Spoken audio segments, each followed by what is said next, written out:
올해도 어김없이 퀴어 문화 축제 개최가 예고된 가운데 한국교회도 이에 반대하는 집회를 계획하고 있습니다. 관련 내용을 전해드립니다. 한국교회가 부활절 연합예배 준비에 박차를 가하고 있는 가운데 주요 교단이 함께 드릴 부활절 연합예배의 일정이 공개됐습니다. 기독교 대한감리회가 사순절을 맞아 DMZ 평화순례길 탐방에 나섰습니다. 참가자들은 한반도의 평화 통일을 염원하며 마음을 모았습니다. 연세 조찬기도회가 창립 20주년을 맞아 기념 감사 예배를 드렸습니다. 2017년 전 국민에게 감동을 선사했던 다큐멘터리 암, 교회 오빠의 고 이간희 집사 이야기가 영화로 제작됐습니다. 안녕하십니까. 구티비 뉴스입니다. 우리 사회의 뜨거운 논란을 야기하는 퀴어 문화 축제가 올해도 어김없이 진행됩니다.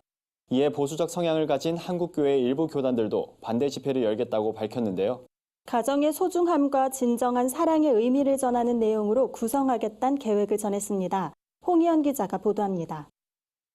지난 2000년 서울 대학로에서 처음 열린 퀴어 문화 축제. 올해 20회째를 맞은 퀴어 축제는 지난 2월 26일 서울시청 앞 광장 사용을 신청했습니다. 서울 퀴어 문화 축제 조직위원회는 기자회견을 열고 20번째 도약, 평등을 향한 도전이란 제20회 슬로건을 발표했습니다. 축제는 5월 말부터 6월 초까지 2주간 진행되며 메인 행사격인 퍼레이드는 6월 1일 토요일 열겠다고 밝혔습니다. 퀴어 문화 축제 예고에 보수 교계도 맞불 집회 계획을 전했습니다. 2019 동성애 퀴어 축제 반대 국민대회란 이름으로 치러지는 집회는 그동안 동성애 반대 목소리를 내왔던 이용희 교수와 hir원평 교수가 공동 대회장을 맡았고 예장 백석 대신 사무총장을 지낸 홍호수 목사가 국민대회 사무총장을 맡았습니다. 대회는 퀴어 퍼레이드가 진행되는 6월 1일 서울시청 맞은편에 위치한 대한문 광장에서 열립니다.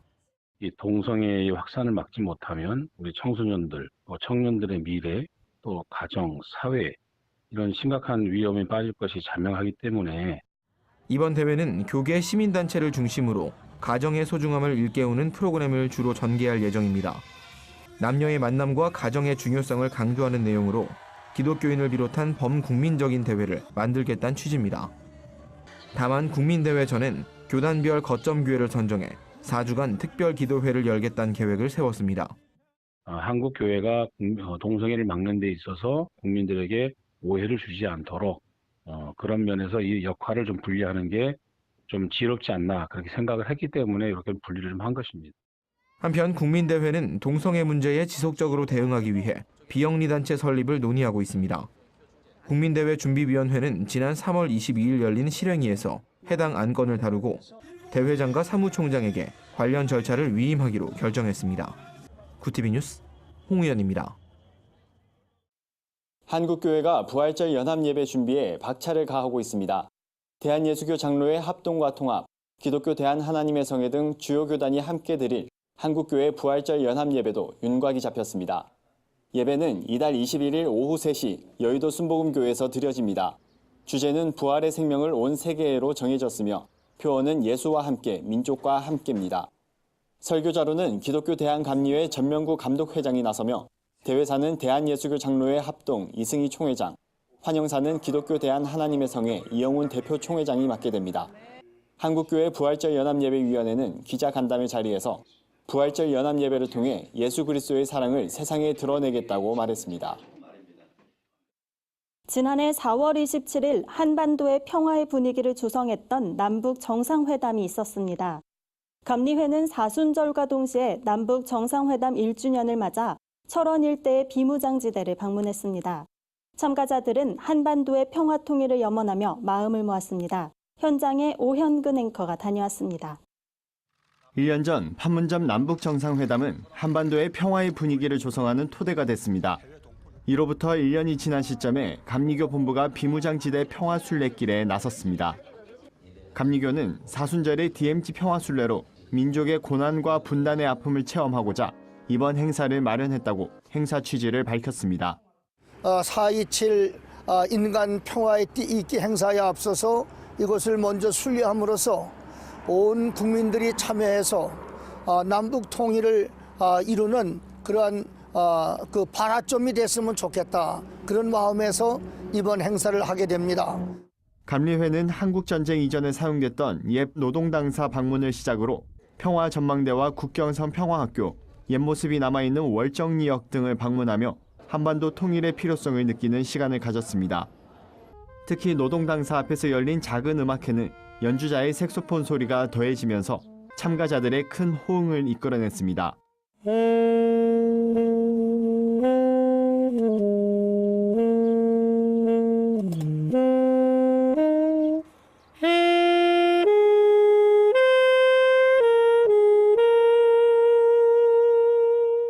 DMZ 평화광장에선 참가자들이 작은 인간띠를 만들며 한반도 평화 통일을 위해 기도하는 시간을 가졌습니다.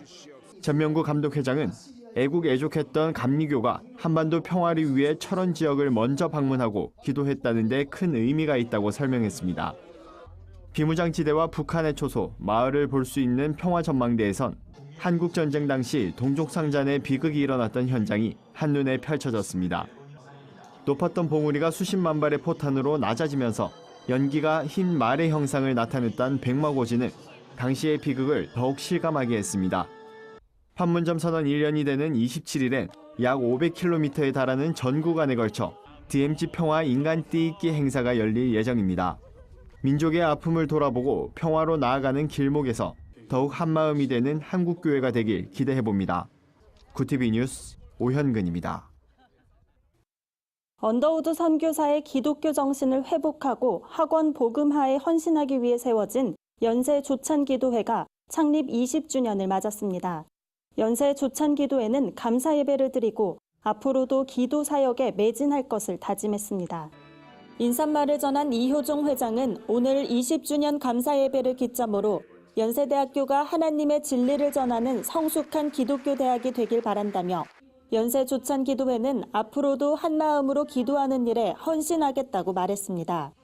이어 축사를 전한 연세대 김용학 총장은 연세 조찬기도회는 연세대학교가 기독교 공동체로 자리매김하는 데 기여한 바가 크다며 30주년, 50주년이 될 때까지 계속 발전하는 기도회가 되길 바란다고 권면했습니다.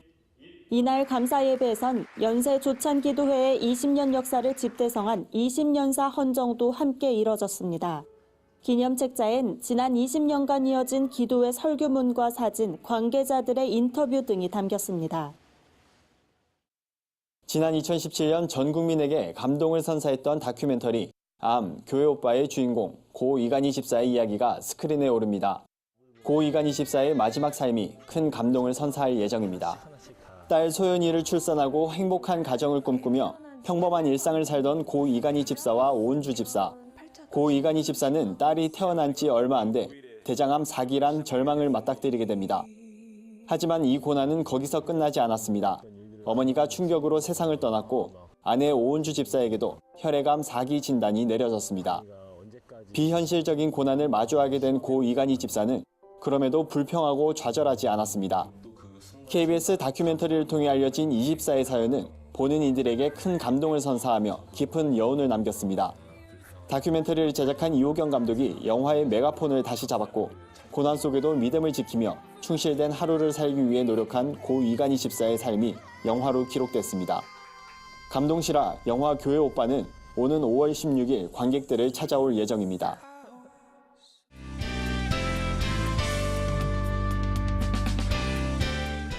세상 속 크리스천들의 다양한 이야기를 만나보는 네포난의 교회입니다. 첫 번째 소식입니다. 밥상공동체 연탄은행이 창립 21주년을 맞아 사랑의 라면 나눔을 진행합니다. 밥상공동체 연탄은행은 1998년 설립돼 무료급식과 연탄 나눔에 앞장서며 이웃사랑을 실천해 왔는데요. 이번엔 라면 2,500상자를 나누며 온정을 전할 계획입니다. 나눔에 동참하는 방법은 두 가지입니다. 라면 한 상자를 직접 단체에 보내는 방법과 한 상자의 금액인 12,000원을 계좌로 후원하는 방법이 있습니다.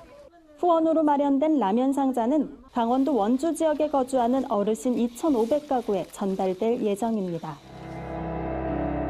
예수 이곳에 우리와 함께 영원히 다음 소식입니다. CCM그룹 위러브의 곡 시간을 뚫고가 역주행하며 멜론 CCM 음원 차트 1위를 기록해 눈길을 끕니다. 시간을 뚫고는 지난해 11월 발매된 위러브의 네 번째 앨범 위러브 언더그라운드의 타이틀곡인데요. 고난 속에서도 우리 삶의 인도자가 되어주신 하나님을 찬양하는 노래입니다. 연약한 자들의 친구가 돼주시고 힘없는 우리의 인생을 위로한다는 가사로 크리스천들에게 위로를 전합니다. 연약한 자들의 친구가 되어 주시고 힘없는 우리의 인생을 위로하시네. 역주행의 주인공 위러브는 하나님과 곡을 사랑해준 모든 분들에게 감사하다는 소감을 전했습니다.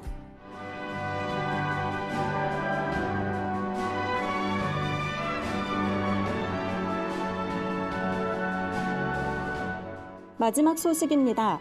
월드비전이 아프리카 아이들을 돕기 위해 힘을 모았습니다. 제8회 소울챔버 오케스트라 콘서트 더 기프트를 개최한 건데요. 소울챔버 오케스트라는 지난 2009년 아프리카 아이들을 돕기 위해 전문 음악인들이 나눔의 뜻을 모아 결성한 국내 최장수 재능기부 오케스트라입니다. 지난 10년간 월드비전과 함께 총 7번의 나눔 콘서트를 진행하며 아프리카 아이들을 사랑으로 품어왔는데요. 8회째를 맞은 이번 공연엔 소울챔버 오케스트라 단원 70명이 재능기부로 참여해 아름다운 하모니를 선사했습니다. 이번 공연의 수익금은 아프리카 탄자니아 레이크에야시 지역 마을의 주민과 아이들을 위한 식수, 교육, 농업 등 지역 개발 사업에 쓰일 계획이라고 합니다. 네포난의 교회는 시청자 여러분의 제보를 기다리고 있습니다. 함께 나누고 싶은 영상이 있다면 전화나 이메일로 참여해 주시기 바랍니다. 오늘의 이슈 포커스입니다. 지난 2017년 경북 포항에서 일어난 지진이 지열발전소에 의한 촉발 지진이란 정부 연구 결과가 나온 이후 대책 마련을 위한 특별법 제정이 급물살을 타고 있습니다. 당과 정부, 청와대는 이를 위해 특위 구성을 조속히 추진하기로 뜻을 모은 것으로 알려졌습니다. 여기다 청와대 국민청원 홈페이지에 올라온 관련 내용에도 10만 명이 넘는 참여가 진행되고 있습니다. 이강덕 포항시장은 시민 입장에선 특별법이나 후속 조치를 하루라도 빨리 하는 것이 중요하다고 강조했습니다.